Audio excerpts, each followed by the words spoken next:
The blue moon hung low over Veera like a coin slipped behind glass. From the shuttle's observation slit, Salana watched it bleed light into the canopy, thin veins of turquoise and cobalt that made everything look soft and wet. Her hair, dyed in the same stubborn hues, clung to her neck with condensation. The planet hummed beneath them, a sound that was almost music and almost machinery, as if the world had been wound tight and allowed to vibrate. They had come to catalog life, to translate an ecosystem into data sheets and spectral recordings. She had not expected to become an element in the system. Jack had been with her for 2 years before the mission was greenlit. Fieldwork together, late nights calibrating sensors, arguments about coffee and method, and a slow unspooling of shared trust that had become, somewhere along the way, intimacy. When the mission was announced, he was on the proposal team, his laugh filling the lab. But trust frays easily in low oxygen and high stakes. Before they left orbit, they were not lovers anymore. They were teammates, and something ragged still held between them, an unfinished paragraph that made every glance unnecessary and dangerous at the same time. Nirth came to them like a pattern in a dream. Salana found it in the shallow basin beyond the clearing, a vertical column of light no taller than a child, but impossibly old, skin of shifting luminescence, limbs like elongated ribs that touched the ground with the careful attention of something ancient.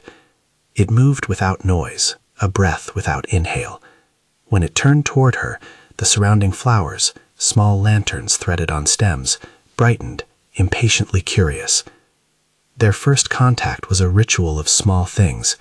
Salana knelt, palms open, and let the cool air of Veera press into her lungs. Nirth extended a filament of blue-green light and laid it against the back of her hand. The sensation was neither warmth nor cold at first. It was like a chord struck inside her chest, an answer in a language made of pattern and pulse. Her heart tuned to it. She felt with a clarity that had nothing to do with words, images of rivers of bioluminescent sap, a lattice of roots and light that stitched the planet together, and a sense that whatever Nirth was, it was both sentinel and seam. Nirth's communication was not speech, it was contact. It threaded itself through Salana's nerves, not overwriting memory, but overlaying it, so that she knew the taste of the soil and the urgency of the ecosystem as if she had always known. She smelled ancient rain. She remembered, that is the wrong word, she perceived the obligation the planet placed on its guardians, to balance, to mend, to neutralize harm. When the filament withdrew, Salana's breath hitched, and she laughed, small and delighted. Around them, the forest exhaled soft phosphorescence. Jack watched from the ridge. He kept his hands in his jacket. He tried to look like a scientist, neutral expression, clipboard, measured distance, but the line of his jaw tightened with something that had nothing to do with the data.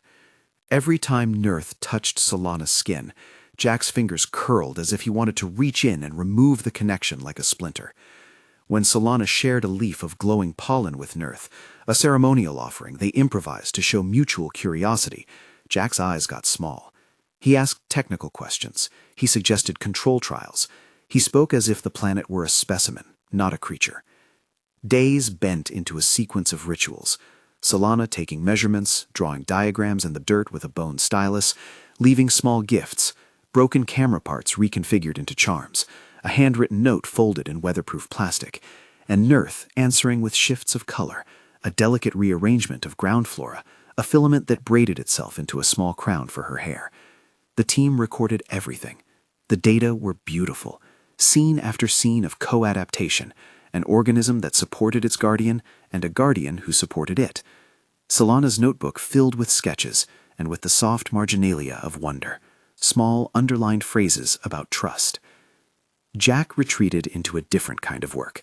Where Salana drew circles and wrote questions, Jack drew lines and wrote outcomes. He took samples and kept them cold. He made lists of risks, contamination vectors, the unknowns of symbiotic energy patterns, the long-term consequences of human interference. Sometimes he would catch Salana at a pale hour, watching the canopy as though it listened to her. He would tell her, between data points, that they had a mission. He would say the word objective like a prayer to balance the private thing between them with the public thing they were tasked to do. His jealousy started quiet and precise. A misplaced isolation bolt here, a delayed data upload there, little things a mission could absorb. But inside Jack, grievance fermented. He had left a life of certainty on Earth for Veera because he believed in proof, not in half glances that promised repair. Where Salana found the planet generous and intimate, Jack read omission into affection. He felt excluded and unmoored. The team saw his good faith. Salana saw someone who had mistaken proximity for possession. She tried to meet him halfway. She failed sometimes, and the failure lay between them like a stone. It was 3 days before he named a plan to himself, and 2 nights before he told anyone. He stayed up and rewired the portable emitter, an experiment they had intended to use to probe resonance in Veera's root lattice, so that it would deliver a focused counterfrequency. If tuned correctly, it would mask the bond signatures Nirth used to integrate with other beings. In human terms, it was a jammer. In Nirth's terms, Salana had begun to suspect, interference with the lattice was tantamount to a wound. Jack told himself he would not hurt Nirth. He would only sever the feedback loop, so Salana could be free of what he came to consider a hazy dependence. He phrased it in his journals like a scientist: reduce cross-coupling, observe resiliency. But when he imagined the scene, his words suggested an outcome with only one face: Salana, untethered, returning with him to the shuttle, laughing in a voice that belonged to them again. He rehearsed that laugh until the sound in his ears dulled into shame.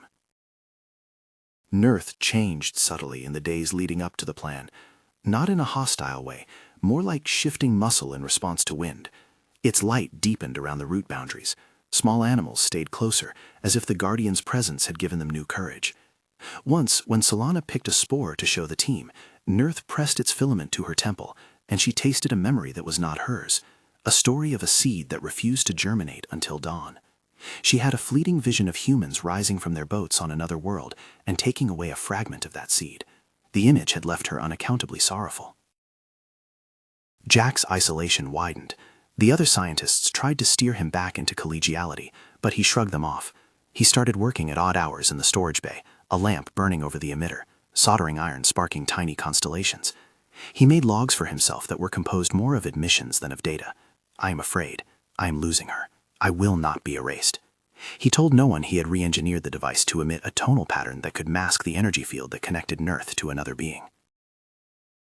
Salana felt the change as an unease that sat in her throat. She found herself looking for Jack and then not wanting to find him.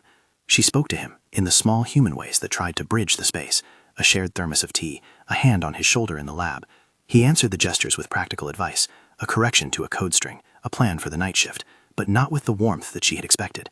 There was a moment, after a day of mapping the cave mosaics, when he reached out and took her wrist. His fingers were trembling. In the low light, his face looked worn.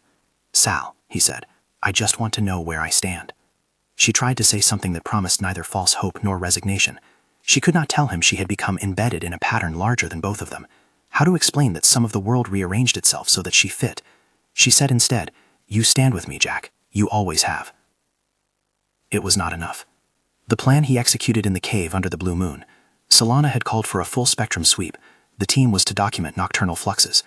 The moon painted everything in a wash so that shadows were less about absence than suggestion. Lantern flowers lifted and sighed around them. Nirth stood, as it often did, at the mouth of the cave.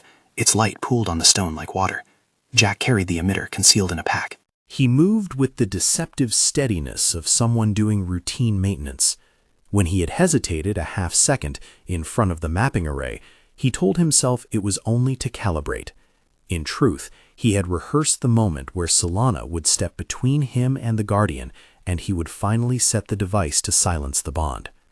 Salana smelled the metallic tang of his nervousness before she saw the device. The air felt thicker, as if the forest were waiting. She watched him as he set the pack down, slipped his hand beneath a panel, and brought the emitter into the open. For a second, light from Nirth touched his profile and made him look smaller, gone to shadow at the edges.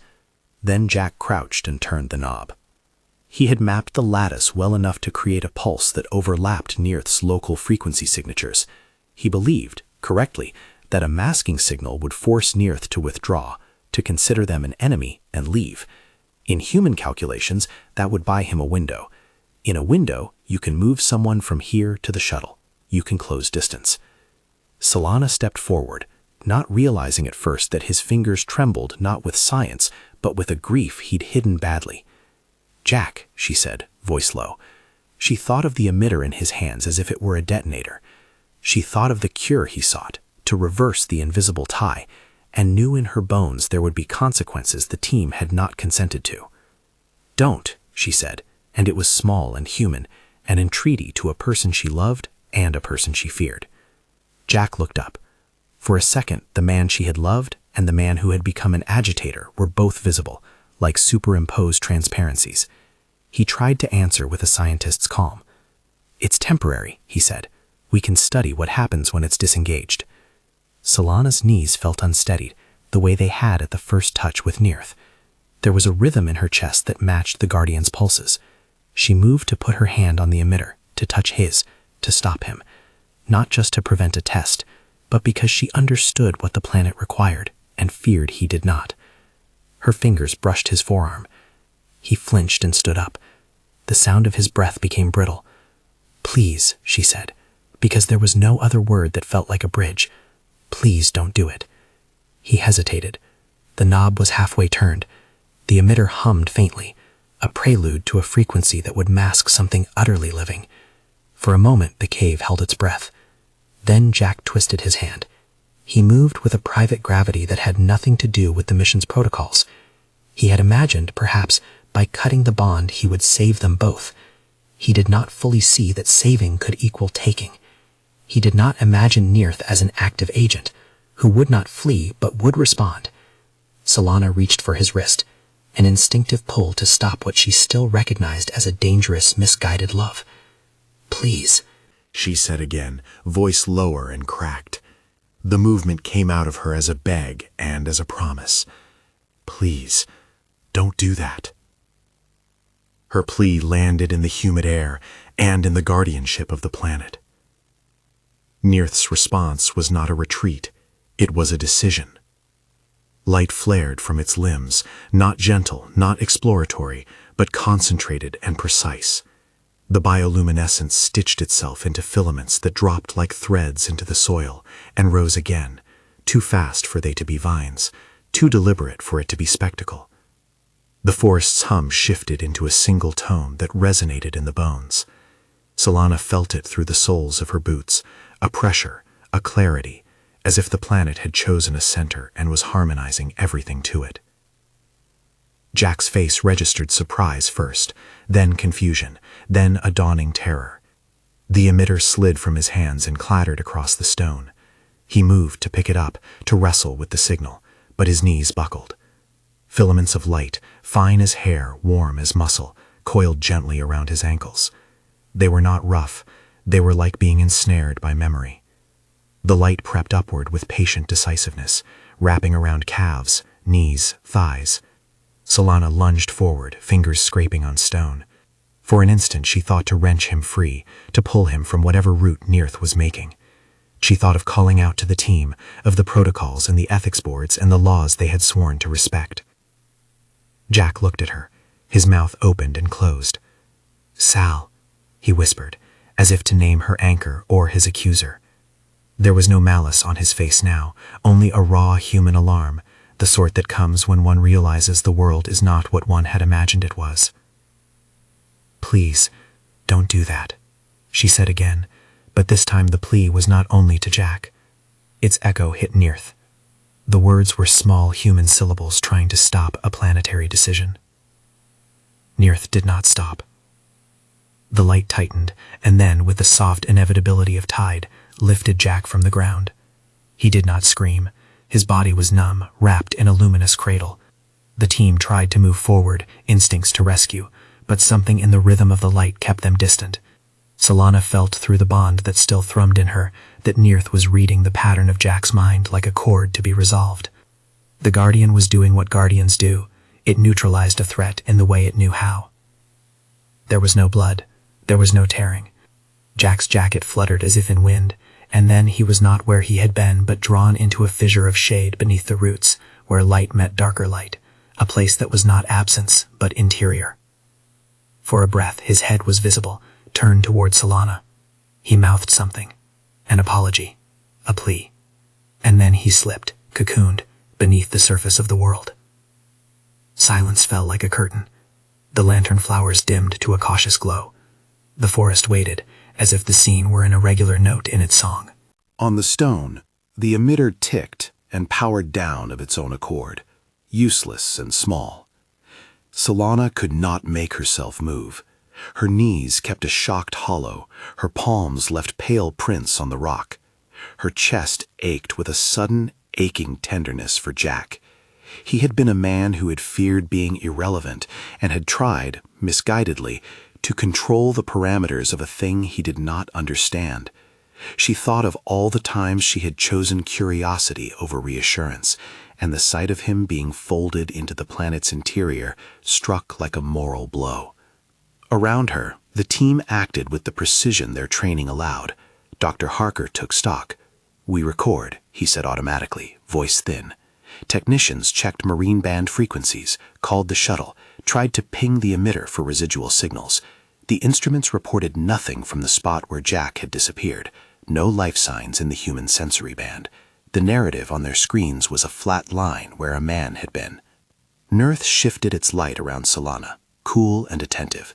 There was no triumph on its face, only a measured regard. The filament brushed her temple at the same place it had before, and left this time a taste of consequence on her tongue. She did not feel triumphant either. She felt hollowed and honest in the ache that followed. In the immediate hours that followed, they argued in clipped sentences, protocols, retrieval plans, ethical reviews, attempts at dialogue with an intelligence that did not have human language but communicated in relation and pattern. They tried to map the root lattice with drones, to send probes into the fissure. Sensors registered strange resistance and oscillating energy that matched the Guardian's own signature. When someone proposed sending a team to retrieve Jack by force, Salana's voice stopped them. "We came here to study," she said, "not to take apart a world." Dr. Harker wanted to contact command. The comms had been jammed by the planet for hours after the event, as if Veera did not like external interference. The shuttle remained earthbound on its own crest, autopilot moored until the team could make sense of what had happened. The combination of a Guardian's agency and the system's refusal to cooperate left them all feeling complicit in a moral equation that had no clear answer. The crew split along invisible lines. Some argued that Jack had endangered them. Some whispered that his removal was a just response. Salana felt none of that clarity. The thing that sat with her was a simple, terrifying question. Did Nirth protect the planet by absorbing an aggressor, or had it enacted a punishment that was beyond human consent? She could see both, the planet as a living jurisdiction, and the planet as a judge that could not be argued with. Salana moved to the fissure with instruments and with none. She knelt at the place where the filaments had entered the soil. The moss there pulsed faintly like a memory. She could sense Jack asleep, or held, or altered. She could not say which. In her head, his face floated like an artifact, the look of a man who had mistaken control for love. She had loved him for his logic, for the way he could solve a problem step by step. She had loved him for the softness he sometimes revealed in the small hours.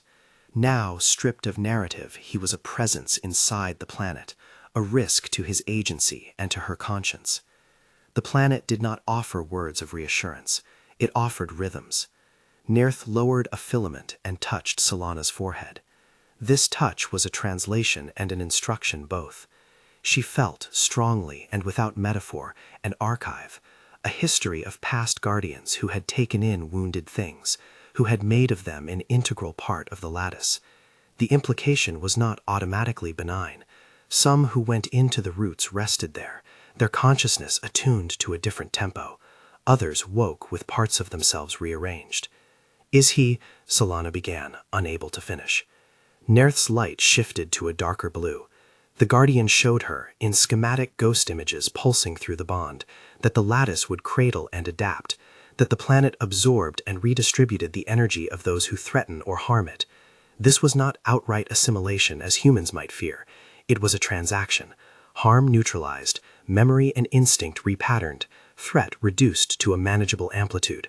Salana understood the mechanism as best she could. She saw Jack, his aggression framed by fear, folded inward and held like a disruptive frequency smoothed into harmony. It did not make what had happened just. For a while, the team argued about agency and rescue. There were technical proposals to extract by tunneling, by deploying remote arms to lift a body, by isolating the lattice. All seemed to assume that the world held objects in the way humans objectified things. Salana found herself refusing that assumption. She could not in good conscience order a mechanical gutting of a living system because it had judged one of their own. But she also could not in good conscience tell the origin of the harm to leave and accept nothing more. Jack's eyes haunted her in the hours after. She replayed their last exchange like someone rewinding a fragile film. She fixed on the way his hand had trembled and wondered if she could have reached him differently. She wondered if she should have told him earlier that I loved a thing larger than the two of them, that the bond was not a place for a human to anchor his claim. She thought about the ethical architecture of exploration and how easily it crumbled in the face of love. In the nights that followed, Veera's canopy shivered with normalcy. Life continued in its rhythms. The lantern flowers lit, the slow beetles traced phosphorescent paths, small animals nested and mated. Nurth returned to its sentinel routines, occasionally nudging a piece of fungus back into place, or using a filament to help a sapling tilt toward the light. It was as if nothing extraordinary had occurred, and as if the extraordinary event had always been a part of the planet's pattern. Salana felt like a visitor between two worlds. When she rested, she dreamt of roots and of Jack's face emerging from the dark. Once, in the deep blue hours, she dreamed a wordless exchange with him, his mouth forming shapes she could not parse, his hands like language. Beside her, someone shifted. The team did not sleep well. The moral argument had turned into a daily litany of deeds and counterdeeds. They took votes on what to do next. They sent messages to command and waited for replies that might never come. The shuttle sat unmoving, its engines silent, as if the planet itself had asked it to hold still. 2 days later, a fragment of the story changed. A small probe, equipped with flexible limbs and sensory algorithms, was allowed into the fissure on a tether. It transmitted data in bursts. It found depth but not emptiness. It found currents of light that resembled thought patterns. The probe's camera never returned an image of a human form, only of arcades of luminescent channels, of tissue-like filaments that looked purposeful in a way machinery could not fake. The biosignatures were not simply biological. They suggested a symphony integrating multiple sources. The team's analysis showed that the energy Jack had been wrapped in blended his biological rhythm into the lattice to a degree that made remote extraction impossible without harm. That afternoon, Salana sat at the edge of the camp and spoke into the thin air as if the world were a person she could still plead with. "If he wakes," she said, "let him wake whole. If he doesn't, let him rest without pain." Her words were small and private, and Nurth answered by sending a filament that rested on her palm like a benediction. The mission's report would later list the incident as a critical event, an unplanned interaction leading to a subject being integrated into an alien ecosystem. It would debate the ethics in academic prose and hypothetical frameworks. But in the first days, the moral texture was raw and immediate. Some of the team wanted to leave, to return to Earth, to draw a line and never come back. Others argued to stay. We had a duty to learn. Salana's inclination shifted with every passing hour. She had come for knowledge, and knowledge now tasted of cost. When Jack did emerge, if emerge was the correct word, he did so 3 weeks after the incident. The fissure returned him, not whole in the way they had expected, but altered. He walked out at dawn, his hair damp with the smell of Veera's roots. Nurth stood at the mouth of the cave, light dimmed to a greeting. The first thing Jack did was fall to his knees and touch the soil. Salana watched him from across the camp. His hands shook in a different way now, less like the tremor of fear and more like someone reminding himself he had fingers. He looked up. There was a softness in his eyes that she had not seen since the launch sequence, and a blankness in places where anger used to flare. He spoke slowly, as if relearning syntax. "It was quiet," he said. "It was loud like being inside a bell. They called medics. They took scans and tests. The biochemistry of Jack's body spoke of integration, traces of foreign enzymatic processes, neural rhythms that had synchronized partially with Veera's lattice. He remembered less, but the things he did remember were vivid, a sense of being a needle in a loom, a pressure like hands rearranging memory into usable cloth. He had no memory of intended sabotage. He could not offer the team a motive. Perhaps the plan had been in his hands, but in the inside world of the lattice, the human constructs that shaped his motives loosened. Some nights Salana would speak to him at the edge of the campfire. He listened with a gentleness that looked like penance. I thought I could make choices, he would say. I thought... He stopped because the words failed him. He had lost the clarity of his jealous calculus. In its stead was a humility that unsettled Salana more than anger ever had. There was no neat reconciliation. The crew survived the event and carried on the mission. The scientific journals would argue for years about consent and about the ethics of interference, but the parts of the story that most changed Salana were not on paper. They were in the way she had looked at Jack as he came back, and in the way she watched Nurth move across the clearing, a being whose logic was not human, but whose action had been decisive. Sometimes she wondered if the planet had been merciful. Sometimes she thought it had been exacting and indifferent. She knew it had been correct in its own grammar: protect self. For a week she did not speak to Nurth beyond what they needed for data. She felt with a reverence that bordered on fear the weight of the bond. When she finally let the Guardian's filament touch her wrist again, it was with a new understanding. That connection carried jurisdiction and consequence.